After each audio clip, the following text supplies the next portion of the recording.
ICBM இல்லைன்னு சொல்லிட்டாங்க. அதுக்கு பதிலாக நாங்கள் யூஸ் பண்ணது இன்டர்மீடியட் ரேஞ்ச் பாலிஸ்டிக்ஸ் மிசைல் அப்படிங்கிறதையும் ரஷ்யா சொல்லிட்டாங்க.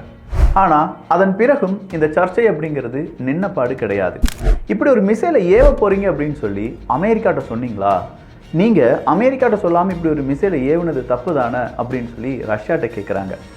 அதே கேள்வியை கொஞ்சம் அமெரிக்காட்ட கேளுங்க ராசாக்களே அப்படின்னு சொல்கிற பதிலை ரஷ்யா சொல்லியிருக்காங்க. அப்படின்னா இப்படி ஒரு மிசைலை ஏவ போகிறோம் நீ அமெரிக்காட்ட சொல்லிட்டாங்களா? இன்னைக்கு ஹங்கேரி என்ன சொல்லியிருக்காங்க? ஒட்டுமொத்தமாக ஜெர்மனியுடைய பிளான் தான் என்ன? ஒரு 8000 பக்கம் இருக்கக்கூடிய ஜெர்மனியுடைய சீக்ரெட் பிளான் அப்படிங்கிறது லீக் ஆகிருக்குன்னு சொல்கிறாங்களே, அதனுடைய உண்மைத்தன்மை என்ன? பல கேள்விகளுடைய பதிலாக தான் இந்த ஒரு பதிவு இருக்க போகுது. அன்பு தமிழஞ்சங்களுக்கு தமிழ் பொக்கிஷத்தின் வணக்கங்கள்.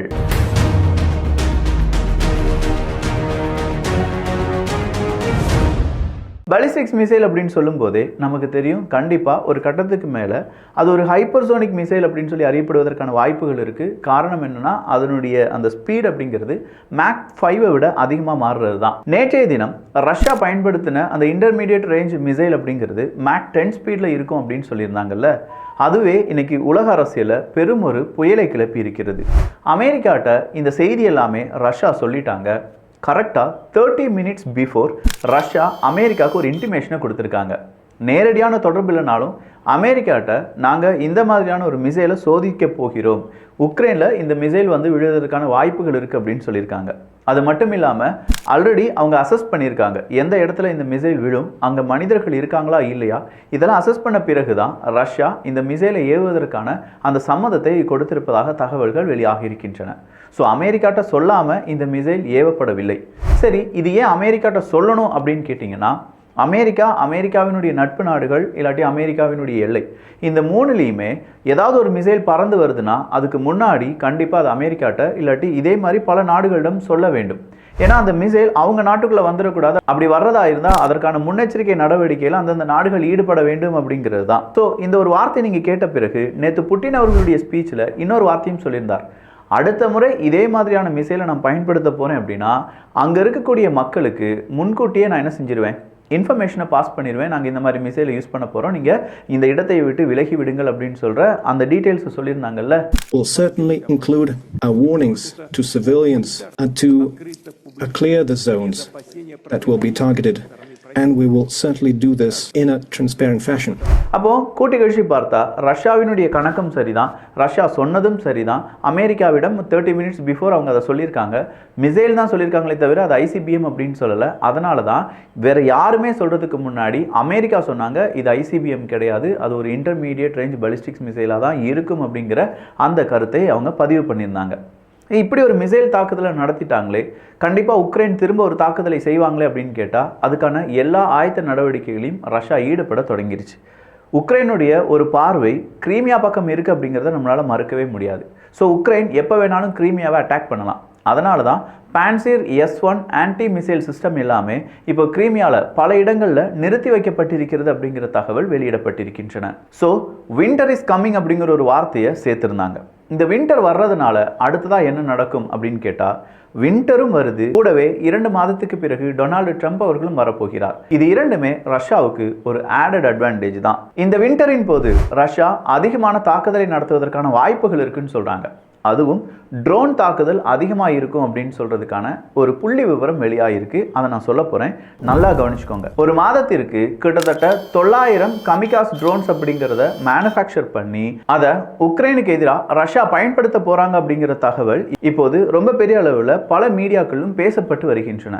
900 கமிகாஸ் ட்ரோன்ஸ் அப்படிங்கிறதுலாம் பெரிய விஷயம் இல்லையே விக்கி அப்படின்னு கேட்டால், இது நார்மல் ட்ரோன் கிடையாது. கமிகாஸ் ட்ரோன்ஸ் அப்படிங்கிறது உக்ரைனுக்கான பெரிய பாதிப்புகளை ஏற்படுத்தக்கூடிய ட்ரோன். ஸோ போன வருஷத்தை விட இந்த வருஷம் அப்படின்னா ஒரு மாதத்துக்கு 900 ட்ரோன்ஸ் அப்படிங்கிறது ரொம்ப பெரிய ஒரு தொகையா அப்படின்னு கேட்டால் எஸ், 3 மடங்கு அதிகம்.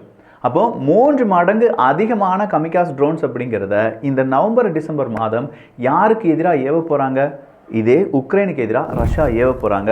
அக்டோபர் மாதத்தை நம்ம எடுத்து பார்த்தோம்னா 2000 கமிகாஸ் ட்ரோன்ஸ் அப்படிங்கிறது ரஷ்யாவிலிருந்து உக்ரைனுக்கு எதிராக ஏவப்பட்டிருக்கிறது. போன செப்டம்பரை விட இது 700 கவுண்ட் அப்படிங்கிறது இன்க்ரீஸ் ஆயிருக்குன்னு சொல்கிறாங்க. ஸோ 1300 ட்ரோன் செப்டம்பர் மாதம் ஏவின ரஷ்யா அக்டோபர் மாதம் 2000 ட்ரோனா ஏவி இருக்காங்க. அடுத்த வருஷம் ஃபுல்லா 900 ட்ரோன்ஸ் பெர் மந்த் அப்படிங்கிற கணக்குல உக்ரைனுக்கு எதிரான தாக்குதலை ரஷ்யா செய்ய போகிறது. சரிப்பா, அப்போ ட்ரோன் வழியான தாக்குதலும் ஆர்ட்டிலரி தாக்குதலும் அதிகமாக இருக்கும் அப்படிங்கறத நம்மளால உணர முடியுதே.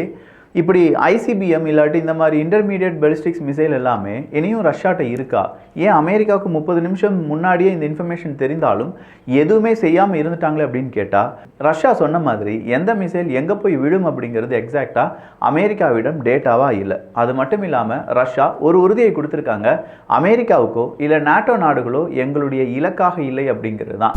ஸோ அமெரிக்கா நாட்டோ நாடுகள் எங்களுடைய இலக்கு இல்லை அப்படின்னு சொல்லி ரஷ்யா சொன்னதுனால உக்ரைனில் எந்த மாதிரியான மிசைலை எப்போ ஏவ போகிறாங்க அப்படிங்கிறது எல்லாமே அமெரிக்காவுக்கும் பெரிய குழப்பமாக தான் இருந்திருக்கு. இந்த ஒரு யுத்தத்தில் ரஷ்யா, உக்ரைன், அமெரிக்கா அப்படிலாம் சொல்லி பார்த்தாலும் இதில் தோல்வி அடையக்கூடிய ஒரு நாடு இல்லாட்டி நாடுகள் யாவை அப்படின்னு பார்த்தீங்கன்னா ஐரோப்பிய ஒன்றிய நாடுகள் தான். அதிலும் குறிப்பாக ஜெர்மனியை பற்றி நீங்கள் கொஞ்சம் நல்லாவே யோசிச்சு பார்க்கணும். எப்படி பார்த்தாலும் ஜெர்மனிக்கும் ரஷ்யாவுக்கும் இந்த யுத்தம் வழியாக ஒரு பெரும் பிரச்சனை இருக்குது அப்படிங்கிறத பார்க்க முடியுது. அப்போ ஜெர்மனியும் அதற்கான பிளானை போட்டிருப்பாங்கல்ல? எஸ், போட்டிருக்காங்க. கிட்டத்தட்ட 8 லட்சம் நாட்டோ இராணுவ வீரர்களை, நல்லா கவனிச்சுக்கோங்க, 8 லட்சம் நாட்டோ இராணுவ வீரர்களை ரஷ்யாவுக்கு எதிராக களம்புவதற்கான ஒட்டுமொத்தமான பிளானையும் போட்டிருக்காங்க ஜெர்மனி. இந்த 8 லட்சம் இராணுவ வீரர்கள் எப்படி வரவழைக்கப்பட வேண்டும், எந்தெந்த இடத்துல அவங்கள நிற்க வைக்கணும், எந்தெந்த இடத்துல அவங்களுக்கான டெண்ட் அமைக்கப்பட வேண்டும், இப்படின்னு சொல்கிற கம்ப்ளீட் விவரத்தை தான் 1000லேருந்து 8000 பேஜஸ் இருக்கக்கூடிய ஒரு டாக்குமெண்ட்டில் ரெடி பண்ணி வச்சுருக்காங்க ஜெர்மனி. ஆப்ரேஷன் டியூச்லாண்ட் அப்படின்னு சொல்லக்கூடிய 1000 பக்கங்களை உள்ளடக்கிய இந்த பிளான் தான் இப்போ ரொம்ப முக்கியமான பிளானாக பார்க்கப்படுது.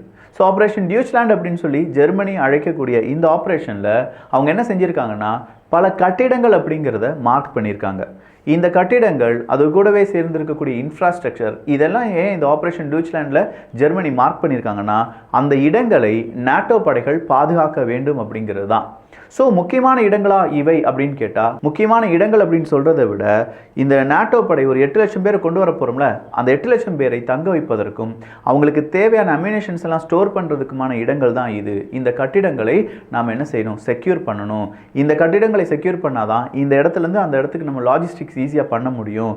நிறைய பிரிட்ஜஸ் சுற்றி இருக்குது, நிறைய வழிகள் இருக்குது அப்படின்னு சொல்லி என்டையர் ஒரு வார் ஸ்ட்ராட்டஜியை உருவாக்கி வச்சிருக்காங்க ஆப்ரேஷன் டியூச்லாண்ட் அப்படிங்கிற பெயரில். இது மட்டும்தான் ஜெர்மனியுடைய பிளானா இருந்ததா அப்படின்னு பார்த்தா கிடையாதான். ஜெர்மனியை சுற்றி 2 லட்சம் மிலிட்ரி வெஹிக்கிள் அப்படிங்கிறத நிறுத்துவதற்கும் ஜெர்மனி ஆயத்தமாகி இருக்காங்க.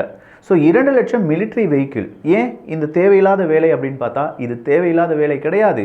எப்படினாலும் ரஷ்யாவினுடைய தாக்குதல் அதிகமாக மாறும்போது ஜெர்மனிக்குள்ள அவங்க என்ன செய்வாங்க? கண்டிப்பாக உள்நுழைய பார்ப்பார்கள்.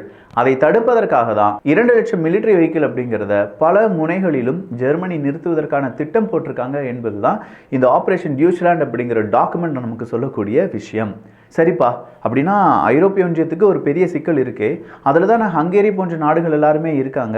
அவங்க இதை பற்றி என்ன சொல்லியிருக்காங்க அப்படின்னு பார்த்தா, இன்னைக்கு ஹங்கேரியுடைய பிரைம் மினிஸ்டர் ஒரு வார்த்தையை சொல்லியிருக்காரு. புட்டின் அவர்கள் சொல்கிறத கொஞ்சம் சீரியஸாக கேட்டுக்கோங்க. ஏன்னா அவங்களுக்கு எதிராக நடத்தக்கூடிய தாக்குதலை புட்டின் அவர்கள் ரொம்ப சாமர்த்தியமாக எதிர்த்து வருகிறார். சொல்லப்போனால் ஐரோப்பிய ஒன்றியத்தில் இதனால் பெரிய அளவில் இம்பேக்ட் இல்லைனாலும் நேரடியாக புட்டின் அவர்கள் ஐரோப்பிய ஒன்றியத்தில் மோதுவதற்கு ஐரோப்பிய ஒன்றியம் தயாராக இருக்கிறதா அப்படிங்கிறத யோசித்து பார்த்துக்கோங்க. அவங்க காண்பித்திருக்கக்கூடிய மிசைல், அவங்க டெஸ்ட் பண்ணியிருக்கக்கூடிய இந்த மிசைலினுடைய இம்பேக்ட்னஸ், இதெல்லாம் ஐரோப்பிய ஒன்றியத்துக்குள்ளே வருமாயின் ஐரோப்பிய ஒன்றியம் இதற்கு தாக்கு பிடிக்கும் அப்படிங்கிற கேள்வியும் ஐரோப்பிய ஒன்றிய நாடுகள் கேட்டுக்கொள்ள வேண்டும். தேவையில்லாமல் இந்த பிரச்சனையில் ஐரோப்பிய ஒன்றியம் அழிந்து விடக்கூடாது, விரிசல் ஏற்பட்டு விடக்கூடாது அப்படிங்கிறது தான் என்னுடைய கருத்தும் அப்படின்னு சொல்லி ஹங்கேரியனுடைய ஒர்பன் அவர்கள் பேசியிருப்பது ரொம்ப முக்கியமான தகவலாக பார்க்கப்படுகிறது. ஆல்ரெடி ஹங்கேரியனுடைய பிரைம் மினிஸ்டர் புட்டின் அவர்களுடைய நண்பன் அப்படின்னு தெரிந்திருந்தாலும் சில விஷயங்களில் அவர் பேசுவது ஐரோப்பிய ஒன்றிய நாடுகளுக்கு எந்த சிக்கலும் வராமல் இருப்பதற்கான முக்கியமான கருத்துக்கள் தான் அப்படிங்கிறத நம்மளால மறுக்கவும் முடியாது. ஜெர்மனியை பொறுத்த வரைக்கும் அவங்க மக்களிடம் என்ன கூற ஆரம்பித்திருக்கிறார்கள் அப்படின்னா, முடிகிற வரைக்கும் செல்ஃப் சஃபிஷியன்சியாக இருந்துக்கோங்க அப்படிங்கிறது தான். டீசல் ஜென்ரேட்டராக இருக்கட்டும், காற்றிலிருந்து மின்சாரம் தயாரிக்கக்கூடிய அந்த மெஷினரியாக இருக்கட்டும், இது எல்லாமே நம்ம வீட்டில் வச்சுக்கோங்க. தேவையான அளவுக்கு ஃபுட்டை ஸ்டாக் பண்ணி வச்சுக்கோங்க அப்படிங்கிறது எல்லாமே அங்கே இருக்கக்கூடிய மக்களுக்கு ஜெர்மனி கொடுக்க வேண்டிய சில இன்ஸ்ட்ரக்ஷனாக அந்த டாக்குமெண்ட்டில் இருந்திருக்கு. ஆனால் இதே மாதிரியான இன்ஸ்ட்ரக்ஷனை ஒரு வாரத்துக்கு முன்னாடி பல நாடுகளும் அவங்க நாட்டு மக்களுக்கு பேம்லெட் வழியாக கொடுத்தாங்க.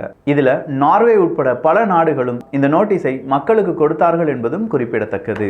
So we are in World War III அப்படிங்கிறத உக்ரைனுடைய எக்ஸ் ஆர்மி சீஃப் அவர்கள் கூறியிருந்தார்கள் என்கிற தகவலும் நம்ம படித்தது தான். அப்படின்னா நம்ம 3வது உலகப் போருக்குள்ளே என்ட்ராகிறதுக்கு முன்னாடி எப்படி ப்ரிப்பேர் ஆகணும், அப்படி ப்ரிப்பேர் ஆகிறதுக்கு எந்தெந்த பில்டிங்கை பாதுகாக்கணும், அதன் பிறகு ரஷ்யாவை எப்படி அடிக்கணும், எந்த வழியிலிருந்து ரஷ்யாவை அடித்தால் ரொம்ப பெரிய அளவு ரஷ்யாவுக்கு எதிராக இருக்கும் அப்படிங்கிறது எல்லாமே ஜெர்மனியினுடைய கால்குலேஷனாக இருக்குது. இது உண்மையிலேயே ஜெர்மனி அப்படின்னு சொல்கிற ஒரு நாட்டினுடைய கால்குலேஷனா இல்லை நேட்டோ படைகள் ஒன்றாக இருந்து இந்த டாக்குமெண்ட்டை உருவாக்கியிருக்காங்களா? ரஷ்யாவுக்கு எதிராக இப்படி நேட்டோ நாடுகள் ஒன்றிணையும் போது ட்ரம்ப் அவர்கள் இதை தடுப்பார்கள். ஆனால் அதற்கு தானே நேட்டோ ட்ரம்ப் ப்ரூஃப் அப்படிங்கிறத உருவாக்கி வச்சுருக்காங்க. சோழியை முடிக்க போகிறாங்களா இல்லை அவங்களுக்கான பிரச்சனையை அவங்களே ஆரம்பிக்க போகிறாங்களா? தொடர்ச்சியாக உலக அரசியலினுடைய நகர்வுகளை பார்க்கலாம். ஒவ்வொரு நகர்வும் நமக்கு துல்லியமான சில தகவல்களை தருகின்றன. இந்த போர் உடனடியாக நிற்க போகிறது கிடையாது. இந்த போர் கண்டிப்பாக பெரும் போராக மாறுவதற்கான வாய்ப்புகள் இருக்குது. இதுதான் அந்த செய்தி. இந்த செய்தி நடைபெறாமல் இருக்க வேண்டும். போர் அப்படிங்கிறது வராமல் இருக்க நாமும் பிரார்த்தனை செய்து கொள்வோம். ஸோ ஜெர்மனியினுடைய இந்த லீக்டு டாக்குமெண்ட்டை பற்றி உங்களுடைய கருத்துக்களும், 30 நிமிஷத்துக்கு முன்னாடியே அமெரிக்காவிடம் ரஷ்யா இந்த மாதிரியான மிசைலை டெஸ்ட் பண்ண போகிறோம் அப்படின்னு சொல்லியிருக்கக்கூடிய இந்த தகவலையும், அடுத்ததாக புட்டின் அவர்களுடைய பிளானிங் அப்படிங்கிறத பற்றியும் உங்களுடைய கருத்துக்கள் என்ன அப்படிங்கிறத கீழே கமெண்ட் செக்ஷனில் வந்து சொல்லுங்கள். நல்லதை பகிர்ந்து ஷேர் பண்ணி நல்ல சமுதாயத்தை உருவாக்குவோம். நன்றி, வணக்கம்.